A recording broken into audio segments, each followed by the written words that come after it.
tenía que salir a la madrugada, dejar a sus 6 muchachos en una zona donde en ese tiempo los ranchos se incendiaban y se quemaban con los niños adentro, donde en ese tiempo violaban, los muchachos se desaparecían y ella sola al frente de esa casa. O sea, ella vivía un estrés constante de ver que ella estaba sola al frente de la casa y esa era la amargura de ella. Lo entendí de ahí en ese momento y me empieza a entrar un arrepentimiento que yo dije, yo no sigo más en esto.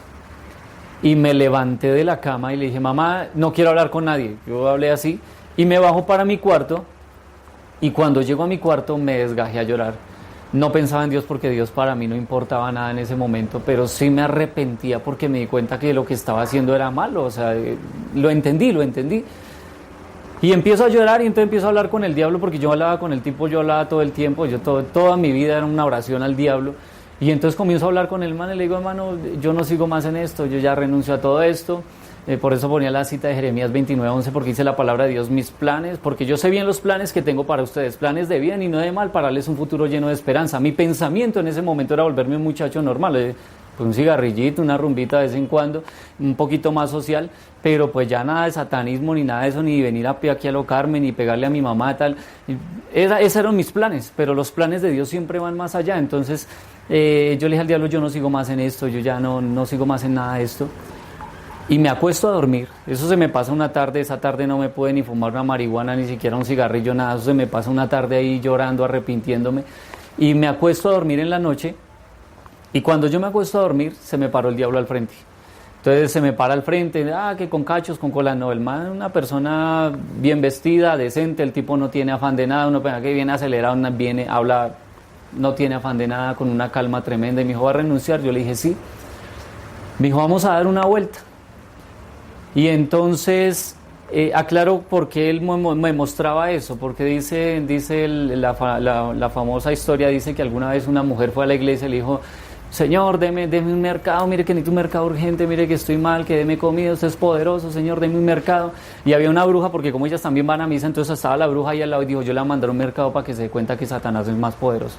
Y entonces se va la viejita para su casa y va la bruja y le manda su tremendo mercado y le dijo al mensajero, bueno, cuando pregunte quién se lo envió, dígale que lo mandó Satanás.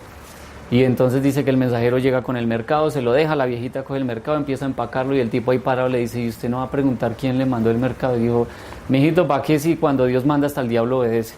O sea, ese era el propósito de Dios en el momento, a través de él mostrarme lo que me mostró, que se lo voy a contar a continuación. Me dice, vamos a dar una vuelta, me saca de mi casa.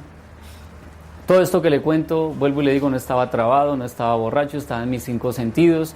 Si lo quiere entender, es de una forma espiritual también, no le voy a decir, no tengo de pronto el argumento para decirle a su merced en este momento cómo suceden todas esas cosas, ni tengo el tiempo. Me saca de mi casa, me lleva al cartucho en ese momento. En el cartucho, yo en aquel tiempo entraba al cartucho a comprar droga y a consumir droga, era lo único, mi vida social en el cartucho en ese momento era eso. Pero en el cartucho yo tenía a mi hermana, yo le sigo a ella en edad y ella estaba interna en el cartucho, le dejó 3 niños botados a mi mamá, botados, o sea, los dejó ahí y se internó al cartucho a consumir bazuco, de lleno. La dábamos por muerta en ese tiempo. Entonces el diablo me lleva allá y me dice, mire cómo la tengo. O sea, el simple propósito de él, todo lo que él me mostró era darme a entender que él tenía el poder sobre todo en ese momento y que yo no tenía salida. Me devuelve a mi casa y me empieza a mostrar otra realidad y me dice, entonces mire su mamá cómo la tengo, mi mamá histérica, amargada, grosera, pero más encima mi mamá iba a que le leyeran las cartas, que es que ustedes les tienen envidia, entonces vamos al llano y traemos unos riegos, que vamos a no sé qué, que el cigarrillo, que José Gregorio Hernández, que porque es que le ponen la imagen del divino niño, que le ponen la imagen de la Virgen y que José Gregorio Hernández es de Dios. Y entonces mi mamá allá mantenía. Y entonces va y me muestra a mi papá. Y mi papá lo mismo, mi papá alcohólico, porque lo que le digo desde que no lo había dicho antes, pero lo digo, mi papá era alcohólico en ese tiempo, siempre fue alcohólico. Entonces el problema de él era ese, él llegaba de viajar, llegaba de trabajar, pagaba en la casa, pagaba lo que se había fiado y él desde que llegaba se sentaba a tomar hasta la hora en que se le quedaba sin un peso en el bolsillo, llegaba, dormía y ya el lunes se iba. Esa era la imagen de papá, entonces me decía, lo tengo atado a través de ¿qué? Del alcohol. Y me decía ya como la cereza sobre el pastel, pues imagínese yo en el satanismo, mi hermano que viene después de mí ya también ya estaba dando sus primeros pinitos con el bazuco y con la marihuana y toda esta historia, y me dice ya la cereza sobre el pastel, pues mi papá y mi mamá 35 años en unión libre, y ellos no se casaban ni porque les pagaran, es que yo me caso el amor se acaba, que es que si yo me caso ahí sí soy infiel, que es que si yo me caso ahí sí no vamos a ser felices, y era siempre el pretexto para el matrimonio. Y entonces él me decía, vea, los tengo ahí, todo esto me pertenece, o sea, ustedes me pertenecen. En ese momento yo quedo más aburrido que Mo Crespo con la plancha dañada, porque uno no sabe, uno no cree en Dios, uno no sabe quién es Dios, pues uno queda aburrido totalmente. Y me dice él, pues que va a renunciar, vamos a hacer un sacrificio. Yo le dije, pues listo, vamos a hacer un sacrificio. Dije, por fin vamos a matar el gato de la casa. Yo estuve 3, 4 veces a punto de matar el gato de la casa, pero siempre aparecía mi mamá y no lo había podido matar. Y por fin vamos a matar el gato. Y resulta que en ese momento yo le dije, pues listo, vamos a hacer un sacrificio.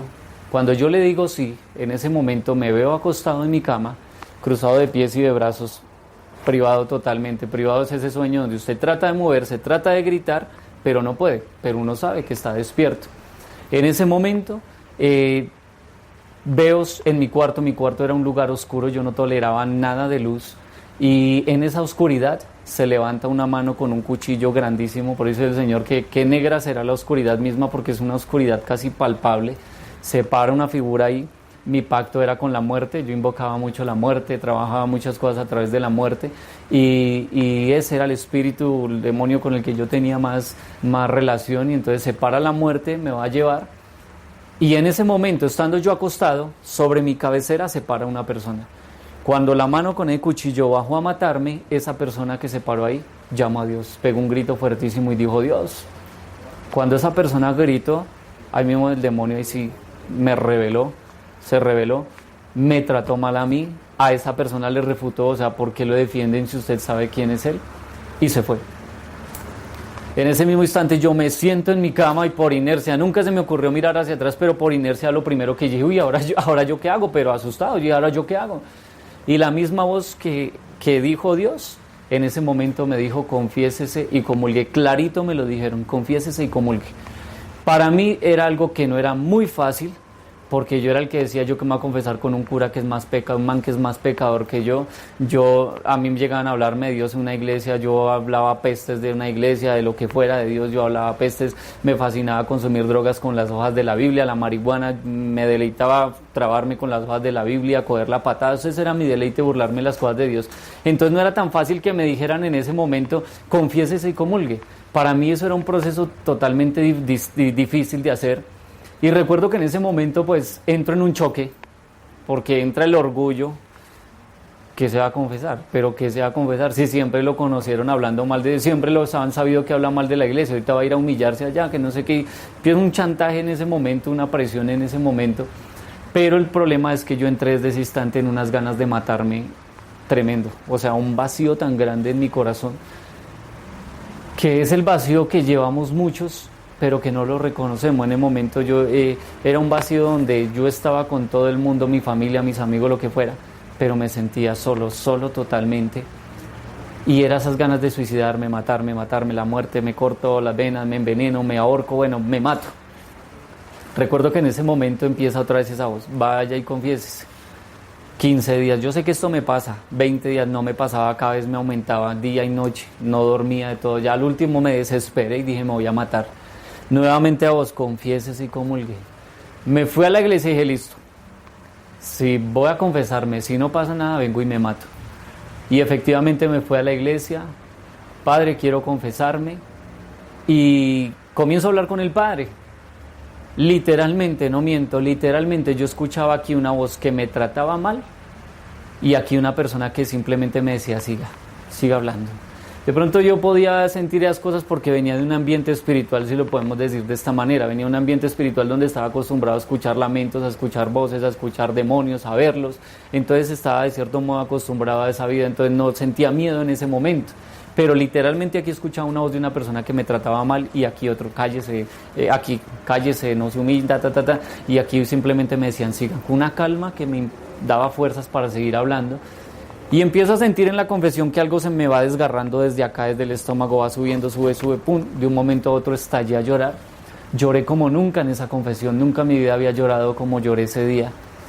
El padre me absuelve, se va, en ese momento yo no siento nada.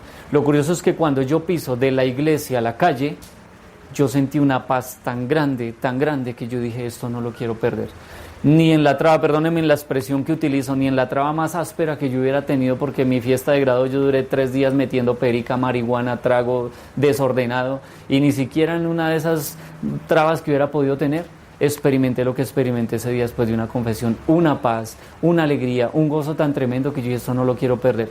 Y ahí comienza mi caminar, porque yo, pues si aquí está Dios, pues aquí quiero estar, y comencé a ir a la misa todos los días, pero obviamente el proceso no fue tan fácil, porque eso no fue que ya se confesó y ya está comulgando y el diablo lo soltó. No, ahí viene realmente mi proceso. Yo siempre le digo a las personas que yo vine a conocer al diablo fue cuando entré en las cosas de Dios. Antes vivía totalmente engañado. Realmente vengo a conocer lo tramposo, lo mentiroso, lo engañado que me tenía. Vengo a conocerlo en el caminar de Dios. Es donde yo empiezo, me aparto, porque yo digo, pues ya no quiero consumir más droga, ya no quiero consumir más marihuana, me aparto. Me encierro en mi cuarto nuevamente, pero ya no era el encierro anterior, sino era el encierro queriéndome apartar de todo lo malo. Y empezó a llegarme todo a la casa, todo, o sea, lo que yo busqué alguna vez, la droga, me llegaban ahí a ofrecérmela, cuando antes a veces tenía que pedir por la calle, venga, regáleme la traba. O niñas, llegué a tener niñas en el cuarto que yo digo que si las hubiera buscado así en la calle, tal vez no me las encuentro así, me llegaban ahí, pero mejor dicho era como decir, coja en bandeja, puesto en bandeja. Pero por misericordia de Dios, ya el Señor ya cuando lo tiene a uno para algo, Él lo protege y lo cuida a uno de esas cosas. Entonces Él no me permitió tomar esas cosas. Cuando ya el enemigo ve que no me arrastra con eso, pues literalmente nuevamente empiezo a verlo, a sentirlo en mi cuarto. Me jalaba de los pies, me tumbaba las cobijas, me soplaba en la cara, de todo me hacía para que yo no estuviera tranquilo.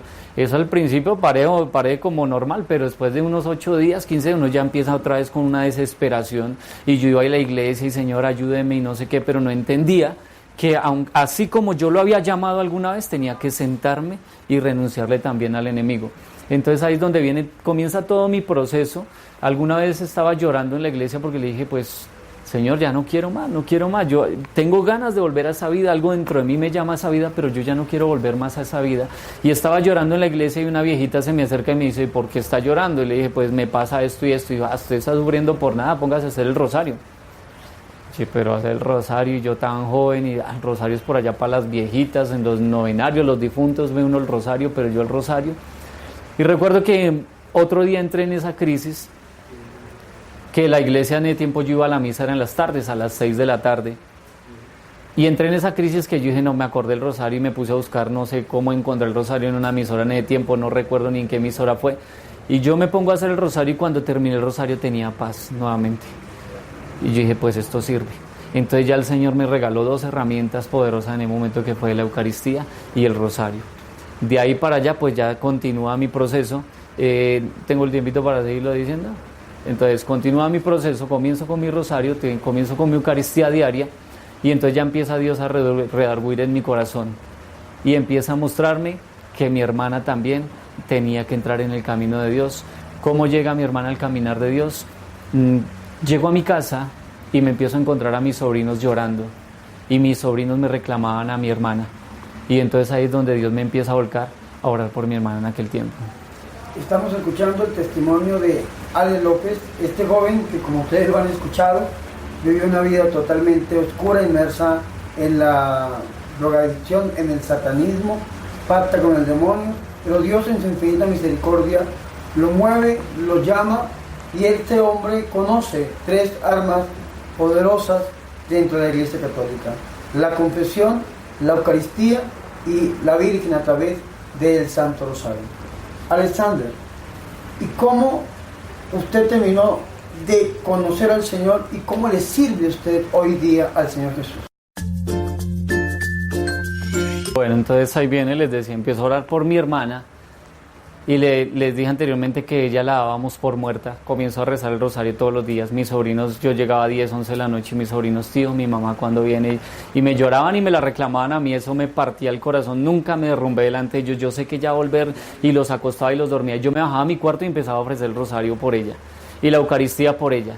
Y empecé a orar, hace 10 años que el Señor sanó a mi hermana, la cambió totalmente, la sacó después de estar pegada de una pipa en el cartucho, que uno sabe que ya es el grado más alto de la adicción. allá estuvo, pero de allá el Señor la sacó. Hoy en día es una mujer de Dios, Eucaristía, rosario, confesión, palabra de Dios, porque aprendimos que son las herramientas fundamentales. De ahí para acá pues ya empiezo a orar por mi papá y mi mamá.